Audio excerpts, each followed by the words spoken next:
Hey guys, Dan here with VidderTech. So what a day that we've had. Apple just hosted WWDC where they announced iOS 15, iPadOS 15, macOS Monterey, as well as a bunch of updates to things like AirPods, privacy, iCloud Plus, and a bunch of other things as well.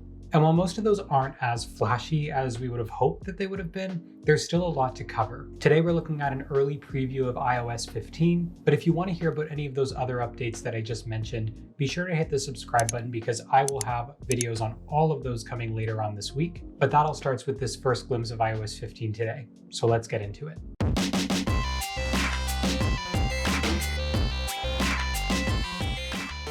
So like I said, there's a lot to look at today about iOS 15, but if there's something specific that you want to see, feel free to use the chapters below, which go through all of the different topics that we're covering today in this video.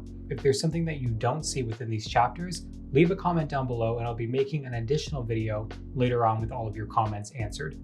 And if you're here with me watching the whole thing, then sit back, relax, grab some snacks, and let's get into all of these features with iOS 15. So the first thing we're going to talk about today is the first thing that you're going to see when you boot up iOS 15, and that's your notifications. You can see that they're redesigned with a brand new look.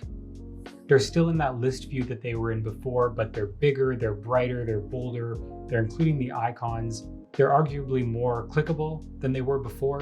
Overall, it's a welcome design change. But the bigger thing to talk about here is how notifications are handled within iOS 15.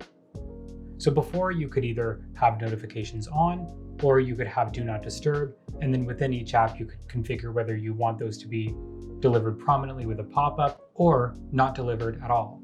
So now Apple's adding what's called focus modes. So not only do you have do not disturb, but you have custom modes like personal or work where you can limit what notifications you're seeing based on what specific action you're trying to focus on.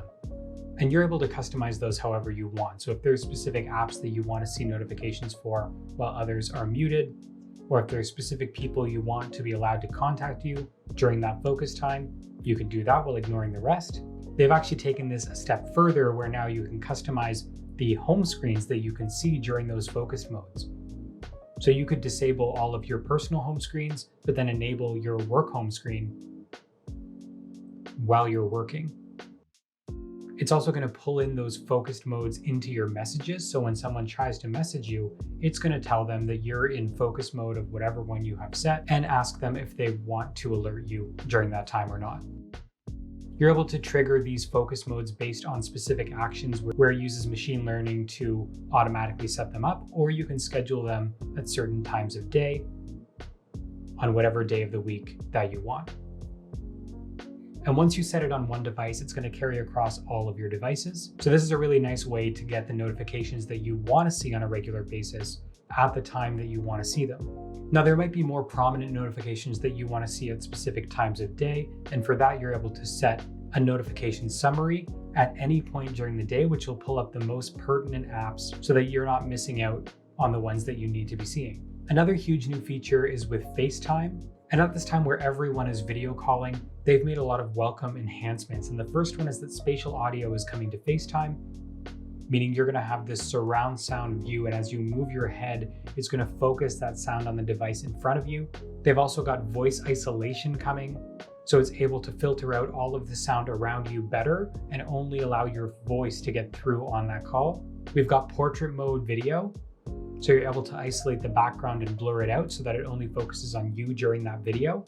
And we've also got the inclusion of FaceTime links. So not only is it just a call one-on-one, but now you're essentially able to create a meeting room where it generates a link that you can share with anyone, and then they're able to join in on your FaceTime call. And that's whether that's on your Apple device, or now you can also join this call from the browser. So you can use that link on a Windows computer or on an Android device, and you can enjoy the benefits of FaceTime through that direct link. Another big feature, and one that I can't picture because it's not available on this first beta, is called SharePlay. So while you're on a FaceTime call, not only are you able to share video with someone, you're also now able to share your screen. You can also share video. So if you want to watch something from Apple Plus or any other top video streaming services, you can share it and you can all watch together via a FaceTime call. Another new feature is the ability to use live text. So using your camera, you're able to highlight words and you can just hit a button in the corner that allows it to transcribe those words directly from the image, and you're able to copy them and paste them into something like a note. Trying this out, it seems to be working pretty well. It wasn't able to pick up on these bullet points from my text, but overall it worked word for what was on the page. Now they took this a step further to actually understand what types of text were showing up, meaning now if you want to highlight a phone number, it'll realize it's a phone number, and with a simple click, you're able to now contact that person or add them to contacts or share that phone number, all within a photo. And this is going to work through your camera on a live picture that's showing up, or going back to an older photo where you can edit it just the same. Now, another great feature with live text is that not only is it picking up on the words within the picture or the objects within the picture, but it's doing this with your entire library, meaning that search is a lot more accurate now, and you're able to easily find objects, specific words, phone numbers, whatever it is, all just through searching on your phone. Now, speaking about photos, there's also some changes to the Photos app, specifically with the addition of memories. So Apple curates your photos into specific memories that you can relive. And when you click on them, you're going to be able to see all of your photos synced to music from Apple Music. At first glance, this actually works pretty well, and it's able to skip through things at a reasonable pace. And then you can change the music mix from the pre-selected sound that you're hearing to a bunch of different genres as well, if that's not the one you want. And as you change the music, it's actually going to change the filter to suit that music better on this memory. And it's pretty great that this works on day one right out of the box. I installed iOS 15, I opened the Photos app, and right away it had these curated memories with music with a bunch of different options. So it's cool that they're able to do that immediately. Another new feature is the Weather app, which you can see has a brand new redesign, pulling up a bunch of new information that wasn't previously there. As well, in the background, you've got a brand new animation, which is going to change based on the weather, and even based on the location of the sun during the day. So it'll be cool to see all of these enhancements. It's definitely the most visually appealing weather app that we have available right now. Maps is also pushing a lot further than it did before with the implementation of more realistic maps. You'll see in this example, while it's not working in Toronto, it is working in major cities like San Francisco.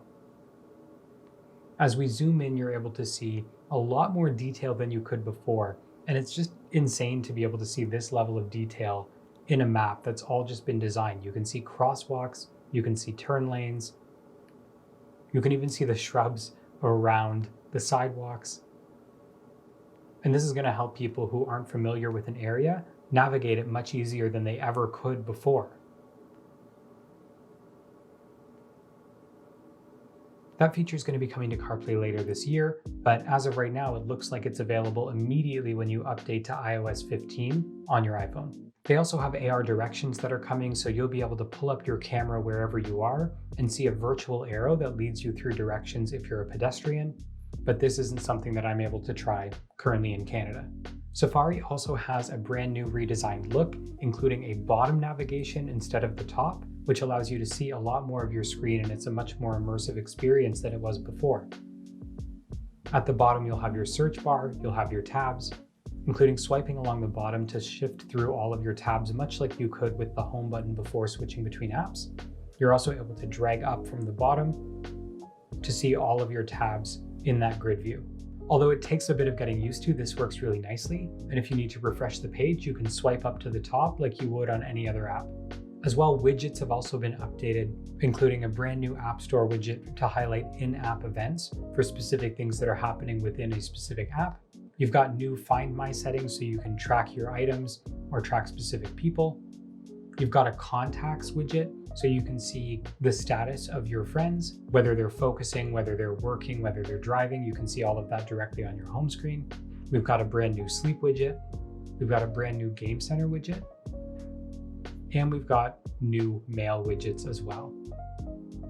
There's also been a bunch of updates to AirPods and to iPadOS, Privacy, iCloud Plus, Health, watchOS, and much more. So if you want to see updates on all of those features, be sure to hit the subscribe button and you'll see those videos from me within the next week. If there's anything that I missed in this video that you've noticed about iOS 15, or if there's something that you want to see more details on, leave a comment down below because I'll be making a new video based on all of those comments. While you're down there, remember to hit the like button because it tells YouTube that videos like this don't suck. As always, thank you guys so much for watching and supporting the channel, and I'll see you in the next video.